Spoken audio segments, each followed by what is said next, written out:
नमस्कार, विनय कर्ण युट्युब च्यानलमा यहाँहरूलाई स्वागत छ। आज हामी सप्तरी निवासी नेपाली कांग्रेसका युवा नेता अर्जुन प्रसाद शाहसँगको कुराकानी यहाँहरूमाझ लिएर आएका छौं। आज हामी यो लकडाउनको सन्दर्भमा चर्चा गर्नेछौं र तपाईहरू यदि अहिलेसम्म विनय कर्ण युट्युब च्यानललाई सब्स्क्राइब गर्नु भएको छैन भने तुरुन्त विनय कर्ण युट्युब च्यानललाई सब्स्क्राइब गर्नुस् र यो भिडियोलाई बढी भन्दा बढी शेयर गर्नुस्, कमेन्ट गर्नुस् र लाइक गर्नुस्। विश्व नै लकडाउनको परिस्थितिमा रहँदा नेपालीहरू पनि स्वाभाविक रूपमा यो कोरोना कालमा लकडाउनमा छ। हामी लकडाउनमै छौं र लकडाउनमा बस्दै गर्दा धेरै किसिमका चिन्तनहरू पनि गरियो र यो चिन्तनको मूल विषय अब हाम्रो देश कसरी अगाडि बढ्ने भन्ने विषय चिन्तनको विषय बन्या छ र यो 2 महिनाको लकडाउन खेपिसके पछाडि अबको दिन नेपालीहरूले कसरी बिताउने भन्ने एउटा अर्को प्रश्नको उत्तर खोज्ने बेला भएको छ। आर्थिक गतिविधिहरू जुन पुरै लकडाउन छ त्यसलाई कसरी पुनः सुचारू गर्ने भन्ने अर्को प्रश्न छ। सँगसँगै दैनिकी जुन कोरोनाका बिरामीहरू बढ्दैछन् त्यसका लागि थप के गर्नुपर्ने ती सब कुराहरू, यी सबै प्रश्नहरूको खोजी अब गर्ने बेला, रिभ्यू गर्ने बेला, चिन्तन गर्ने बेला भएको छ जस्तो मलाई लाग्छ। सरकारको यो लकडाउनमा नीति तपाईले जुन हेर्नुभयो कस्तो लाग्यो? यो सरकारको नीति अहिले कागजमा जे देखाए तापनि, उनीहरूको मनसाय जे देखाए तापनि यो 2 महिनाको अवधिलाई गभर्नमेन्टले जुन रूपमा प्रयोग गर्नु पर्थ्यो कोरोनालाई लड्ने, कोरोनासँग लड्ने जुन किसिमको उपायहरू अवलम्बन गर्नु पर्थ्यो, मलाई लाग्छ त्यसमा सरकार कहीँ न कहीँ चुकेको छ। जुन रूपमा सरकारले लकडाउन लगायो, लकडाउन लगाइसके पछाडि जेनरली हामीले के बुझ्छौँ भनेदेखि गभर्नमेन्टले लकडाउन गरिसके पछाडि गभर्नमेन्टले भन्यो कि जनता अब तिमी घरमा बस, तिम्रा लागि सम्पूर्ण उपायहरू हामी गर्छौँ भन्ने एउटा कन्सेप्ट हुनु पर्थ्यो, त्यो देखिएन। लकडाउन लगाइसके पछाडि गभर्नमेन्टको सबै के भन्छ भन्दाखेरि दायित्व पुग्यो जस्तो फिलिङ्स अहिले जनताले गरिरहेको छ। जनताले जुन रूपमा यो लकडाउनको अवस्थामा जुन रूपमा सरकार मेरो हो, सरकार म प्रति जवाबदेही छ भन्ने जुन अनुभूति गर्नु पर्थ्यो त्यो पक्कै पनि गर्न सकेको छैन। यसका कारण विभिन्न हुन सक्छ। जस्तै अहिले भन्नु पर्दाखेरि मलाई लाग्छ यो लकडाउनको क्रममा गरिब विपन्नलाई राहत बाँड्ने काम गरियो। हामी देख्दैछौँ राहत जुन रूपमा बाँडिँदैछ, जुन रूपमा गरिँदैछ, यसमा 3 किसिमका समस्याहरू, 3 किसिमका भ्रष्टाचार भएको स्वतः हेर्न सकिन्छ। एउटा त राहत सामग्री खरिदमै भ्रष्टाचारी गरेको हामी प्रष्टसँग देख्न सक्छौँ। त्यो अर्को राहत वितरणमा पनि भ्रष्टाचारी छ र तेस्रो राहतको क्वालिटीमा पनि भ्रष्टाचारी भएको छ। के भन्न खोज्नु भयो यहाँले? यो कोरोनाको नाममा सरकारले भ्रष्टाचार गरेछ त? सरकार भन्ने बित्तिकै हामीले के बुझ्नु पर्छ, तपाईहरुले जति बेला पनि राजनीति नै गर्न मिल्छ र यो संकटको बेला पनि? निश्चय नै यो बेलासँग राजनीति गर्ने विषय होइन, यो सामाजिक विषय मैले उठान गर्न खोजेको हो। यसमा हामीले राजनीति कतै पनि गर्न खोजेको होइन।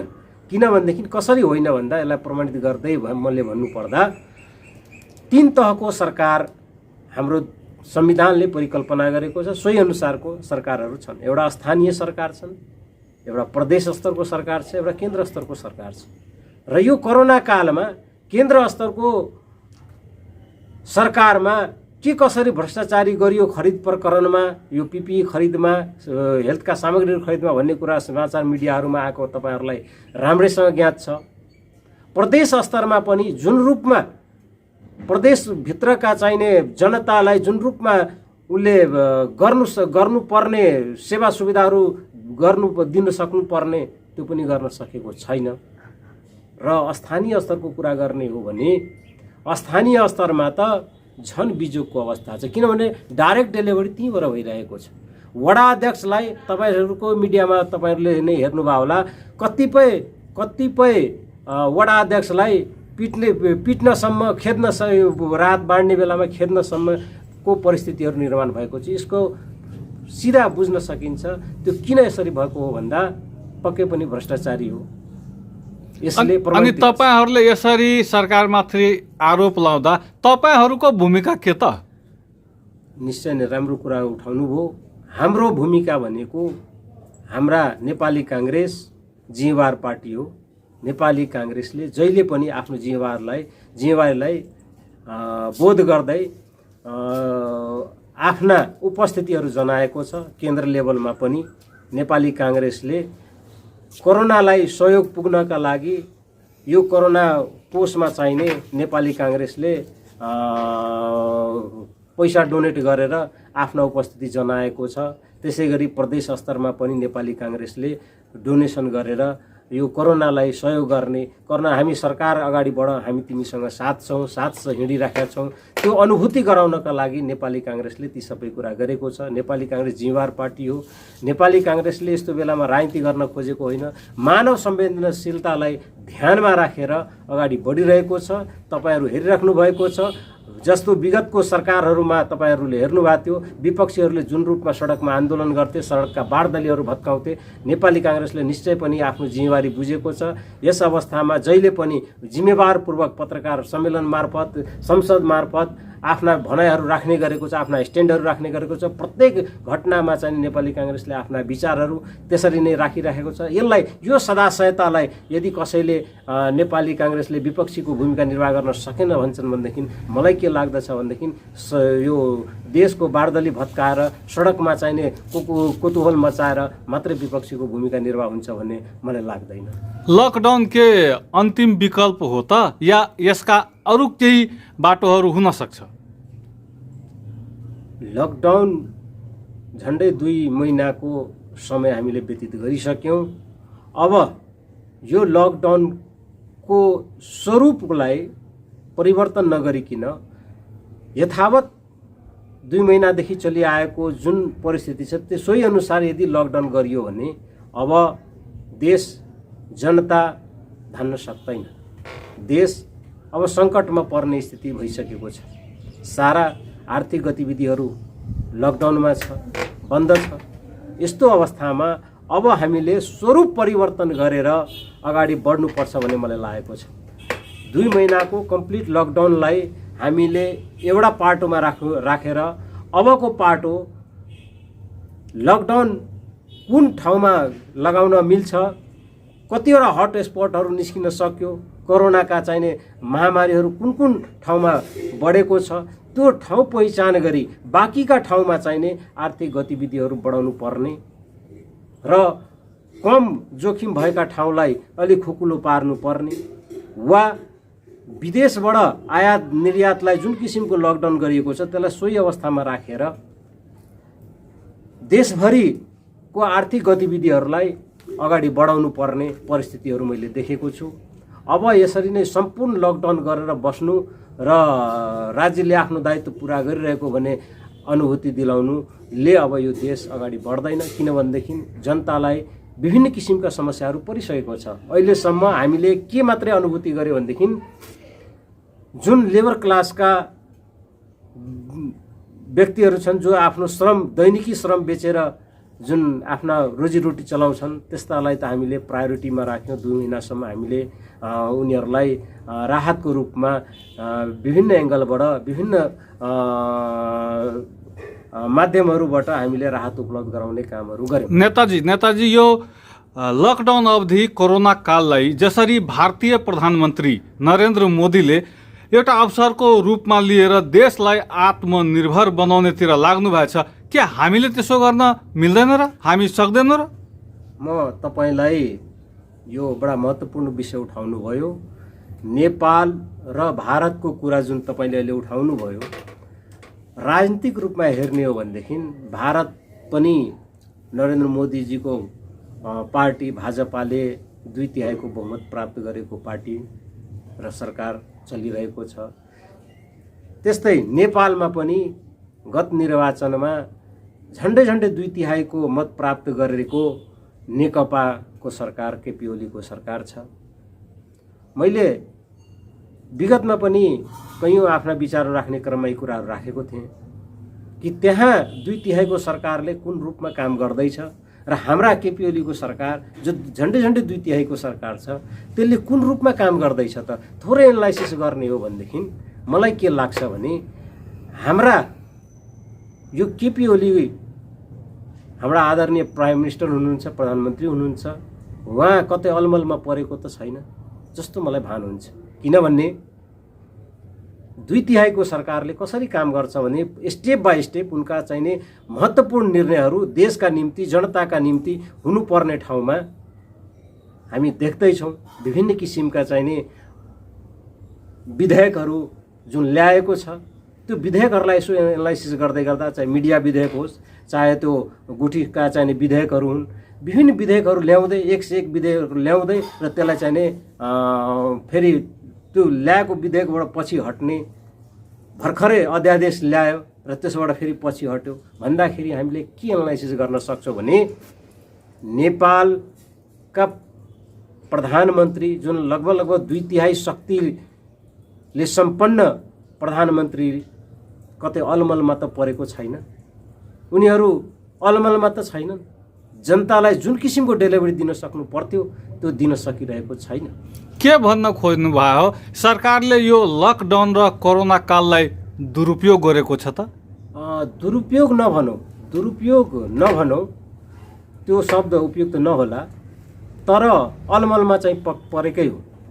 यो किन मैले यो पटक पटक यो अलमलमा परेको भन्ने म यहाँलाई आग्रह गरेँ कि कानुन बनाउने सन्दर्भमा पनि अलमलमा देखिएको, जनतालाई जुन किसिमको राहत दिनुपर्ने त्यसमा पनि अलमल देखिएको, यो लकडाउनको बेला कोरोनासँग लड्नका निम्ति जुन किसिमको तयारी हुनु पर्थ्यो अहिलेसम्म प्रत्येक चाहिने जिल्लामा के भन्छ भने अस्पतालहरूलाई समृद्ध बनाउनु पर्थ्यो, विभिन्न चाहिने त्यो डाक्टरहरूलाई जुन किसिमको चाहिने सेफ्टी फिल गराउनु पर्ने, पिपिईदेखि लिएर मास्कदेखि लिएर सेनिटाइजरदेखि लिएर उनका चाहिने प्रोटेक्सनका डाक्टरको प्रोटेक्सनका चाहिने जुन उपायहरू अपनाउनु पर्थ्यो, जुन किसिमले चाहिने किटहरू उपलब्ध गराएर जुन किसिमको बृहत चेक जाँचको जुन परिस्थिति निर्माण गर्नु पर्थ्यो त्यो चाहिने पक्कै पनि जुन रूपमा हुनु पर्थ्यो त्यो रूपमा देखिएन। यसले के बुझिन्छ त भन्दा यो लकडाउनको अवस्थामा जुन किसिमको नीति र जुन किसिमको तयारी गर्नु पर्थ्यो त्यो तयारीमा नेपाल सरकार चुकेकै हो भन्ने कुरामा दुई मत छैन। तपाईँले राहतको पनि कुरा गर्नुभएको छ। सरकारले त आम जनतालाई सकेसम्म राहत दिएकै हो नि त?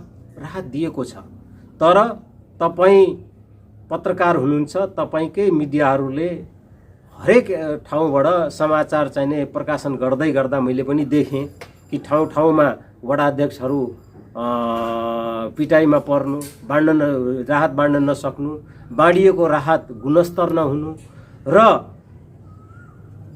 राहत बाँड्ने क्रममा जुन किसिमको मापदण्ड अपनाउनु पर्थ्यो त्यो सबै कुराहरू नअपनाइएको कुराले गर्दाखेरि र तपाईँ स्वयं खरिद गरेर चाहिँ वितरण गर्दै हुनुहुन्छ भन्दाखेरि यो खरिद र वितरणको बीचको जुन किसिमको चलखेलहरू छ जो जनताले प्रष्टसँग बुझिरहेको अवस्था छ। त्यस कारणले अहिले गभर्मेन्टले हाम्रै नेपाल सरकारको नीति अनुसार प्रत्येक गाउँपालिका र नगरपालिका र महानगरपालिका उपमहानगरपालिकाहरूमा ब्याङ्कको स्थापना गरेको छ।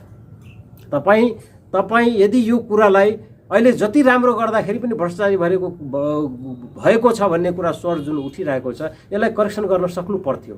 बेलैमा करेक्सन गर्न सकिने अवस्थाहरू छ। जस्तै इन्डियामा सबैलाई खाता खोलाएर सबैको चाहिने राहतहरू सिधा उसको खातामा ट्रान्सफर गरिदिए पछाडि त्यहाँ चाहिँ यत्रो जनता, यत्रो ठुलो 1 अरब 35 करोडको चाहिने जनताको ठाउँमा चाहिने त्यो कुराहरू सम्भव हुने र हाम्रो 3 करोडको जनताको बिचमा यो कुराहरू सम्भव हुन नसक्ने। नेताजी, यहाँ मैले तपाईसँग एउटा प्रश्न अझै जोडेँ, त्यो पछिकै प्रश्न हो।